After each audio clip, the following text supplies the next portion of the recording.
to Nizzy Sports Chat. I am your host, Nizzy, and in this video, you guys, we're going to be breaking down some news coming out of the NFL yesterday, kind of late afternoon yesterday, and the news about Calvin Ridley suspended for the 2022 season on gambling allegations. Obviously, probably most of you guys have heard about the news already. Just thought I'd come out with a little quick video with my 2 cents on the situation. Obviously, last season, Calvin Ridley only played in 5 games. He took off a bunch of time last year for his mental health issues. And during that time, it seems like he was doing some betting, some sports betting on the NFL, some NFL games in particular. He was even betting on his own team, the Atlanta Falcons, to win a game or two in a parlay bet during November last season. Like I said, he only played 5 games last season. Kind of a bit of surprising news. Obviously, the hammer got brought down quite heavily on him with a suspension for the entirety of the 2022 season, so he's going to be missing the entire year. Obviously, going to be missing about $11-12 million in salary. That's going to end up saving the Falcons $11.1 million in cap space this year, and then they still hold his rights next season if he gets reinstated by the league to come back in 2023. So pretty unfortunate news for him. Kind of sucks the way she goes here. Obviously, you got to understand the risk/reward in a situation like this, and is it really worth the reward of what you might win on some of these bets just to be able to bet on your own sport? I do believe these guys are allowed to do sports betting on other sports, like in the NBA or NHL or Major League Soccer, whatever you may be interested in. So it's not like they can't sports bet. I believe they are allowed to bet on other leagues. It's just when you're obviously playing in that league, you kind of have a little insider knowledge, being a player that plays within the league, so it makes it unfair, as well as you don't want to see teams throwing games because they got a bunch of big time bets on a certain game for them to either win or lose, and then you start having players throw games or not taking things seriously, trying to make extra money through the betting game.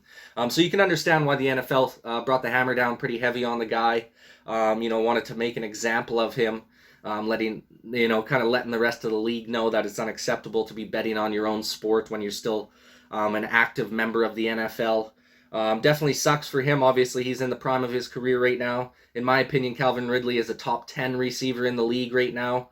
He was outstanding when he was playing with Atlanta there. Obviously, Julio Jones leaving last season, he was going to be their number 1 target.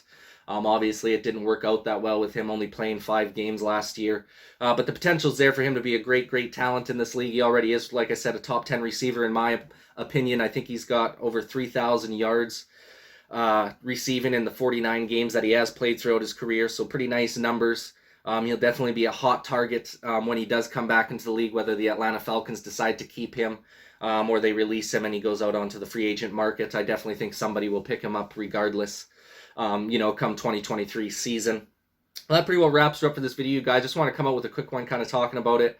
Like I said, obviously it's kind of a no-no situation. You got to understand as an athlete playing within the league that you just can't be betting on games within your own league. If you want to go do some sports betting, that's totally fine. Go bet on some NBA, man. Go bet on some NHL, something like that. MLB, obviously ain't going to be nothing to bet on the MLB. I guess maybe you could do a prop bet to see if there'll even be any fucking games this year. Obviously with the lockout happening there, but at the end of the day, you just, you got to know the rules, man. I'm shocked that he didn't think he would get caught, or maybe he knew he was going to get caught in the whole thing, but everything's documented these days, especially on those sites and everything. They'll have all your paperwork, all your information, so you really can't get away with too much nowadays. Everyone's watching you, everyone's over your shoulder with freaking cameras and shit nowadays, so you really got to be on your toes and understand the consequences of your actions. So it's unfortunate for him. He's going to miss a whole year, but that's the way she goes. Like you said, you don't want to, have, games getting thrown across the league and stuff like that because guys are betting on their own teams or betting on their teams to lose, and then they play like trash in the game. So you can understand the severity of it and why the NFL took it so seriously. I don't think it's too harsh of a suspension. Like you said, the last thing I want to see as a fan is a bunch of these guys starting to throw games because they're putting down a bunch of massive bets on the sports betting books. So, good on the NFL for nipping it in the butt. Sucks for Calvin Ridley. Obviously, it's not like a huge offense. He's not killed nobody. He's not beat the shit out of nobody like some of these other guys, have ended up doing. Like, you look at the Kamara situation, just absolutely beat the living piss out of this guy. We're still kind of up in the air to see what happens with him. And then you got this Calvin Ridley situation, obviously not as serious on that type of front. But, they take their gambling seriously.